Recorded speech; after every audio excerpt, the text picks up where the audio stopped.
Hello everyone, welcome to Raj economics and commerce classes. मैं हूं नीरज कुमार और आज हम लोग इस लेक्चर में देखने वाले हैं जो झारखंड एलिजिबिलिटी टेस्ट है अर्थात जेट एग्जाम जो होने वाला है झारखंड में। ठीक है, उसका पेपर 1 का सिलेबस क्या है, पूरा डिटेल में सिलेबस हम लोग समझेंगे, है ना। वीडियो में एंड तक बने रहिएगा। ठीक है, देखिए सबसे पहली बात मैं आपको बता दूं, 16 सितंबर 2025 से फॉर्म इसका फिलअप हो रहा है। ठीक है, 16 सितंबर से फॉर्म जो है फिलअप होना स्टार्ट हो गया है। ठीक है, 6 अक्टूबर तक होगा। तो जो भी बच्चे यूजीसी नेट क्वालिफाई नहीं कर पाए हैं, झारखंड से हैं, झारखंड में असिस्टेंट प्रोफेसर बनना चाहते हैं, तो वो इसका फॉर्म भरिए, है ना। बाकी अगर आपको पेपर 1 का क्लास करना हो, है ना, पेपर 1 और इकोनॉमिक्स का पेपर 2 करना हो क्लासेस, ठीक है, पेपर 2 इकोनॉमिक्स, है ना, तो आप हमारे साथ जुड़ सकते हैं, है ना। After Durga Puja classes start हो जाएगा, बट एडमिशन अभी स्टार्ट हो चुका है। ठीक है, अभी फिलहाल दुर्गा पूजा के शुभ अवसर पर 50% का डिस्काउंट दिया जा रहा है आपको कोर्सेज पे। ठीक है, और ये डिस्काउंट जो है इसी मंथ में एंड तक खत्म हो जाएगा। ठीक है, तो जितना जल्द हो सके अब ज्वाइन कीजिए, है ना, लिमिटेड सीट के लिए है ये। ठीक है, तो चलिए ये आपका सिलेबस क्या है हम लोग पहले वो देखते हैं। बाकी कोई इन्फॉर्मेशन चाहिए तो यहाँ पे देखिए आपका कॉन्टैक्ट नंबर नीचे दिया हुआ है, वहां पे आप कॉन्टैक्ट कर सकते हो। ठीक है, आपको पता होना चाहिए कि जेट का जो नोटिफिकेशन आया उसमें क्लियरली ये मेंशन किया गया है। क्या मेंशन किया गया है कि जो यूजीसी नेट का सिलेबस होगा डिट्टो सेम वही जेट का सिलेबस होगा। ठीक है, मतलब यूजीसी नेट में जो भी सिलेबस है वही सिलेबस हमारा जेट में होने वाला है। तो पेपर 1 का सिलेबस क्या है, वही भाई जो यूजीसी नेट का है। तो हम लोग यूनिट वाइज सारा समझते हैं। ठीक है, ये हमारा यूनिट 1 का सिलेबस है। ठीक है, यूनिट 1 आपको पता होगा पेपर 1 में टोटल 10 यूनिट्स है। तो यूनिट 1 में आपको पढ़ना है टीचिंग एप्टीट्यूड। ठीक है, जिसमें हम लोग समझेंगे टीचिंग क्या होता है, इसका कंसेप्ट, इसके ऑब्जेक्टिव क्या है, लेवल ऑफ टीचिंग्स क्या होती है, कैरेक्टरिस्टिक एंड रिक्वायरमेंट्स बेसिक क्या होते हैं टीचिंग के।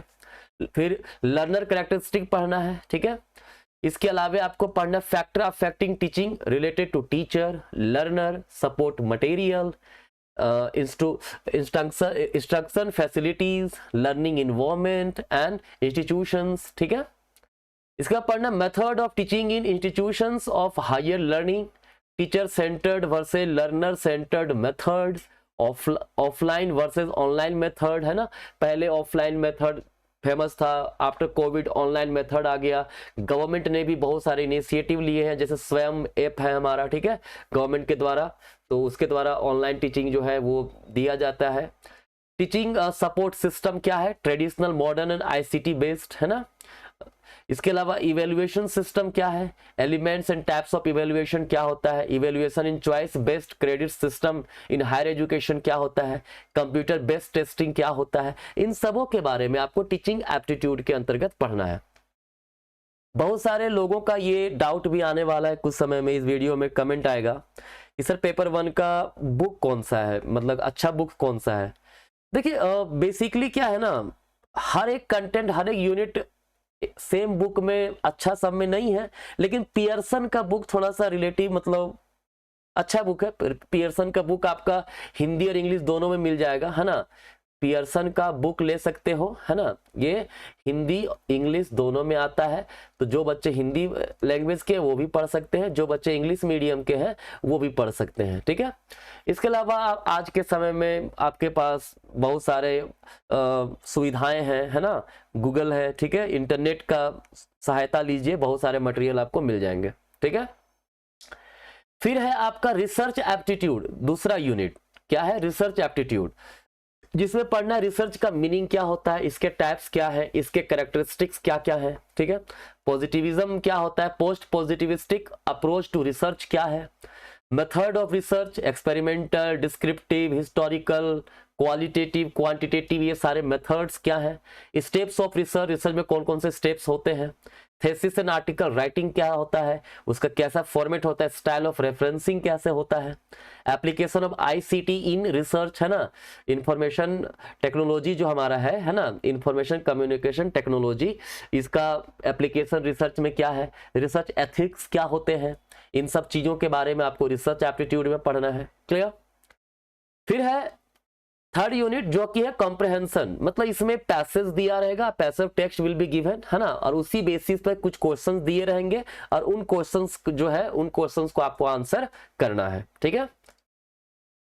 4 में क्या है, कम्युनिकेशन। कम्युनिकेशन क्या है, इसके meanings, types, characteristic of communication क्या है, इफेक्टिव कम्युनिकेशन किसको बोलते हैं, verbal communication, non verbal communication क्या है, इंटरकल्चरल ग्रुप कम्युनिकेशन क्या है, क्लासरूम कम्युनिकेशन क्या होता है, बैरियर्स टू इफेक्टिव कम्युनिकेशन क्या है, मास मीडिया एंड सोसाइटी, है ना, इन सब के बारे में आपको कम्युनिकेशन वाले सेक्शन में पढ़ना है, ठीक है। फिर है यूनिट 5 में मैथमेटिकल रीजनिंग एंड एप्टीट्यूड, ये बहुत डिफिकल्ट नहीं पूछा जाता है, ठीक है, तो जेट में भी उम्मीद रखिएगा वैसा ही होगा। Types of reasoning, number series, letter series, code, relationship, फिर मैथमेटिकल एप्टीट्यूड में fraction related, time distance related, ratio, proportion, percentage, profit and loss, interest, discounting, average, है ना, इन सब से रिलेटेड कुछ क्वेश्चंस आपके दिए रहते हैं, ठीक है।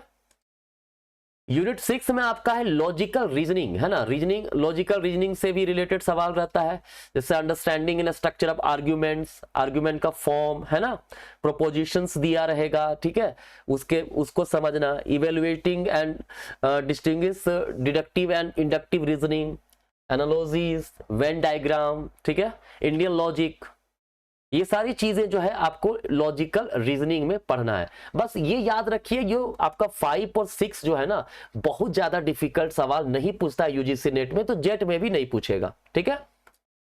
फिर डेटा इंटरप्रिटेशन, देखिए data interpretation sure short answer होता है इससे, ठीक है, जैसे इसमें आपका डेटा दिया रहेगा, टेबल में कुछ इंफॉर्मेशन दिए रहेंगे, ठीक है, या फिर पाई डायग्राम में कुछ इंफॉर्मेशन रहेगा, या लाइन डायग्राम, लाइन चार्ट के द्वारा कुछ इंफॉर्मेशन दिया हुआ रहेगा, ठीक है, और इसके बेसिस पे कुछ क्वेश्चंस दिए रहेंगे, है ना, तो ये क्वेश्चन जो है आप उसी डेटा को देख करके आप बनाओगे। इसके लिए बेसिक मैथमेटिक्स आपको आना चाहिए एंड प्रैक्टिस आपको अच्छा से करना पड़ेगा, ठीक है। नेक्स्ट अब है यूनिट 8, इसमें है information and communication technology, ICT, ठीक है। आईसीटी इसका जनरल क्या है, इसमें जो एब्रिविएशंस यूज होते हैं, ठीक है, टर्मिनोलॉजी जो यूज होता है कंप्यूटर्स वगैरह में, वो सब चीजें क्या है, डिफरेंट जनरेशन का कंप्यूटर क्या होता है, वो सब चीज आपको जानना है, बेसिक इंटरनेट के बारे में जानना है, जीमेल, ऑडियो, वीडियो, है ना, आपको कंप्यूटर के बारे में भी पढ़ना पड़ेगा इसमें, जिसमें आप हार्डवेयर, सॉफ्टवेयर, ये सारी डिटेल्स भी आपको जानना पड़ेगा। फिर डिजिटल इनिशिएटिव हायर एजुकेशन में क्या है, ठीक है, इस सब को बारे में पढ़ना पड़ेगा, ठीक है। फिर आपके पास है यूनिट 9, ये है पीपल डेवलपमेंट एंड इन्वायरमेंट, ठीक है, ये आपका एक प्रकार से बड़ा ही इंपॉर्टेंट चीज है ना, डेवलपमेंट एंड इन्वायरमेंट, ठीक है, millennial development, sustainable development goals, ये सब क्या है, आपको डिटेल में हर एक डेवलपमेंट गोल्स के बारे में पढ़ना पड़ेगा। ह्यूमन एंड इन्वायरमेंट इंटरेक्शन, ठीक है, इसमें आपको ह्यूमन और इन्वायरमेंट के बीच में क्या रिलेशनशिप है वो सबको जानना पड़ेगा। इन्वायरमेंटल इशूज, है ना, बहुत सारे इशूज हैं, बहुत सारे जो पोल्यूशंस हैं, क्लाइमेट चेंज जो हो रहा है, ग्लोबल वार्मिंग हो रहा है, इन सब चीज़ों के बारे में आपको पढ़ना है। Impact of pollutants on human health, जो पोल्यूशंस हो रहा है, ठीक है, उसका ह्यूमन हेल्थ पर क्या असर कर रहा है वो आपको डिटेल में जानना है। नेचुरल एंड एनर्जी रिसोर्स, ठीक है, इसमें solar, wind energy, soil energy, hydro power, ये सब चीजों के बारे में आपको पढ़ना होगा। नेचुरल हजार्ड्स एंड डिजास्टर्स, ठीक है, जो डिजास्टर्स वगैरह हैं, अर्थक्वेक वगैरह आते हैं, ठीक है, उसके मैनेजमेंट से रिलेटेड ये सारी चीजें हैं। फिर इन्वायरमेंटल प्रोटेक्शन एक्ट जो है हमारा, उसके बारे में पढ़ना है। इंटरनेशनल एग्रीमेंट्स वगैरह जो हुए हैं इन्वायरमेंट पे, ठीक है, जैसे पेरिस एग्रीमेंट है, क्योटो प्रोटोकॉल है ना, इन सबों के बारे में आपको जानना पड़ेगा, ये पीपल डेवलपमेंट एंड इन्वायरमेंट वाले सेक्शन में, ठीक है। फिर आपका है 10th यूनिट, ये है हमारा हायर एजुकेशन सिस्टम, ठीक है, इसमें पढ़ना है आपको institutions of higher learning and education in ancient India. Ancient India में हायर एजुकेशन का सिस्टम कैसा था भाई, मॉडर्न में क्या है वो पढ़ना है। Evolution of higher learning and research in post independence India, है ना, इंडिपेंडेंस के बाद किस तरह से इवोल्यूशन हुआ है। Oriental conventional and non conventional learning programmes in India. Professional, technical and skill based education. Value education and environmental education, policies, governance, administration, ये सब चीजें, ये प्रकार का यूजीसी नेट ने ओवरव्यू दिया है सिलेबस का, बहुत डिटेल में आपको ये सब चीजें पढ़ना पड़ेगा, ठीक है। तो ये आपका कुल मिलाकर के 10 यूनिट है, बड़ा ही सिंपली आप इसको अच्छे से पढ़ सकते हो, ठीक है। बाकी मैंने आपको इन्फॉर्मेशन दे ही दिया है कि अगर आपको ऑनलाइन क्लास करना है ना, पेपर 1 का, तो आप हमारे साथ जुड़ सकते हैं। डिस्क्रिप्शन में लिंक दिया हुआ, मेरा मोबाइल एप्लीकेशन आप डाउनलोड कीजिए और कोर्स में हमारे साथ कनेक्ट हो जाइए। या फिर आपको पेपर 2, अगर आप इकोनॉमिक्स से हैं, ठीक है, तो पेपर 2 सिर्फ इकोनॉमिक्स का क्लासेस हमारे पास अवेलेबल है, ठीक है, और इकोनॉमिक्स का क्लासेस करना है तो आप हमारे साथ जुड़ सकते हैं, ठीक है। This is one of the best platform, है ना, ये आपको रियलाइज होगा आफ्टर जुड़ने के बाद, ठीक है। तो चलिए मिलते हैं नेक्स्ट लेक्चर में।